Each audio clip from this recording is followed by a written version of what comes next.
2021 সালে লক্ষ্মীপুরের রামগতি ও কমলনগর উপজেলার 31 কিলোমিটার নদী তীর রক্ষা বাঁধ নির্মাণের জন্য 3,089 কোটি 97 লাখ টাকার প্রকল্পের অনুমোদন দেয় সরকার। সে লক্ষ্যে 2022 সালের 9 জানুয়ারি কাজ শুরু হয়। 34টি প্যাকেজ ঠিকাদারি প্রতিষ্ঠানের মাধ্যমে প্রকল্প বাস্তবায়নের কাজ করছে লক্ষ্মীপুর পানি উন্নয়ন বোর্ড। কাজ চলমান থাকায় এবারের বর্ষাতেও মেঘনার ভয়াবহ আতঙ্কে রয়েছেন উপকূলের বাসিন্দারা। ঠিকঠাক মতন দেয় তাহলে আমাদের তুমি করে তোলে, আর স্থলে বেরিকেড না বাঁধে ঠিক করে না দেয় তাহলে আমরা আবার সাঁতার খাইতে হবে। বর্ষার মৌসুম মনে করেন আরো ভাঙ্গার এখন যা আছে 5 গুণ 10 গুণ মানে ভাঙ্গার গতি বাড়তেছে।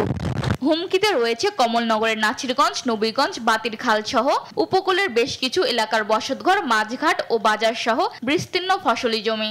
বর্ষার আগেই রক্ষাবাঁধ নির্মাণের দাবি স্থানীয়দের।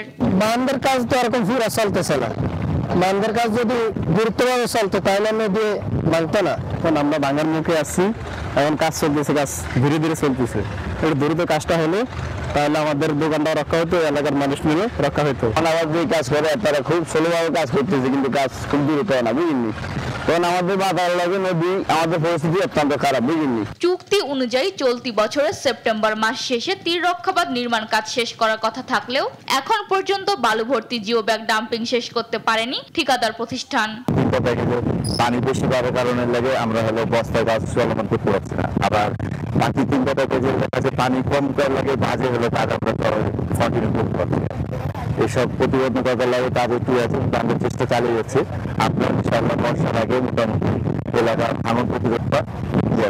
এদিকে পানি উন্নয়ন বোর্ডের নির্বাহী প্রকৌশলী জানান, বর্ষার আগেই ভাঙন প্রতিরোধে প্রয়োজনীয় ব্যবস্থা গ্রহণ করা হবে। আতঙ্কিত হওয়ার কারণ নেই। ম্যাক্সিমাম দৈর্ঘ্যে আমাদের ভাঙন প্রতিরোধ হয়েছে।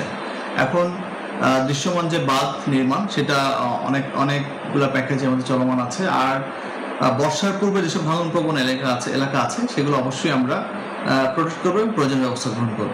বর্ষার ভাঙন প্রতিরোধে যথাযথ পদক্ষেপ দেখতে চান লক্ষ্মীপুরবাসী। নিউজ ডেস্ক, দেশ টিভি।